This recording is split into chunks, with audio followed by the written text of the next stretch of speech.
పల్నాడు జిల్లాలో ఎండలు రోజురోజుకు మరింత తీవ్ర రూపం దాలుస్తున్నాయి. ఉదయం నుంచే మండిపోతున్న ఎండలతో ప్రజలు తీవ్ర ఇబ్బందులు ఎదుర్కొంటున్నారు. మధ్యాహ్న సమయానికి రోడ్లు నిర్మానుష్యంగా మారిపోతుండగా అత్యవసర పనులు ఉన్నవారే బయటకు వస్తున్నారు. పెరుగుతున్న ఉష్ణోగ్రతలతో వృద్ధులు, చిన్నపిల్లలు, కూలీ కార్మికులు ఎక్కువగా ఇబ్బందులు పడుతున్నారు. గ్రామీణ ప్రాంతాల్లో తాగునీటి సమస్య కూడా ప్రజలను కలవరపెడుతోంది. మరోవైపు రైతులు కూడా ఈ వేడి గాలులతో ఆందోళన వ్యక్తం చేస్తున్నారు. ఎండ తీవ్రత కారణంగా పశువులు, పక్షులు కూడా నీటి కోసం అలమటిస్తున్న పరిస్థితి కనిపిస్తోంది. పల్నాడు ప్రజలు మాట్లాడుతూ ఇంతటి ఎండలు గత కొన్నేళ్లలో చూడలేదని, ఉదయం 10 గంటలకే బయట తిరగటం కష్టంగా మారిందని ఆవేదన వ్యక్తం చేస్తున్నారు. కొందరు చల్లని పానీయాలు, కొబ్బరి నీళ్లు ఆశ్రయిస్తుండగా మరికొందరు అవసరం లేకుండా బయటకు రావద్దని సూచిస్తున్నారు. వైద్యులు కూడా ప్రజలు అప్రమత్తంగా ఉండాలని, ఎక్కువగా నీరు తాగాలని, మధ్యాహ్న సమయంలో బయటకు వెళ్లకుండా జాగ్రత్తలు పాటించాలని హెచ్చరిస్తున్నారు.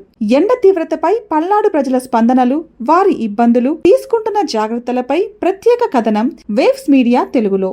జిల్లా నసరాపేటలో ఉంటున్నాను. ఈ మే నెల అనగానే మనకి చాలా భయం వేస్తుంది. ఎందుకంటే పోయినసారి కానీ ఈసారి ఎండలు బాగా తీవ్రంగా పెరిగాయి.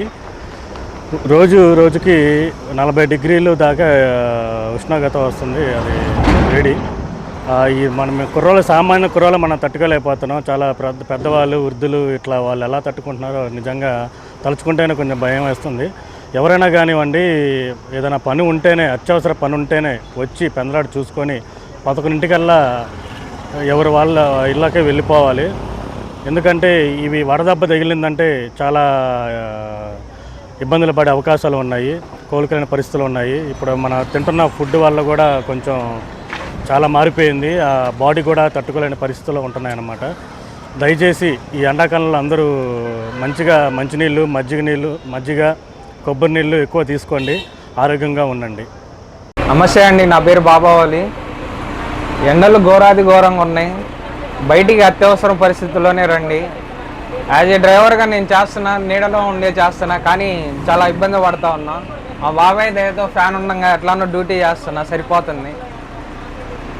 దయచేసి నా రిక్వెస్ట్ ఏంటంటే అత్యవసరం కోసమే బయటికి రండి ప్లీజ్. Thank you. నా పేరు నాగూరండి. పల్నాడు బస్ స్టాండింగ్లో టీ కొట్టు స్టేషన్ పక్కన ఈ ఎండ దెబ్బకి చాలా విపరీతంగా ఎండలు బాగా పడుతున్నాయి. టీ కొట్టు అయితే వ్యాపారం అసలు లేదు. ఎండ దెబ్బకి ఎవరు బయటికి రామాకండి, చాలా ఇబ్బందిగా ఉంది.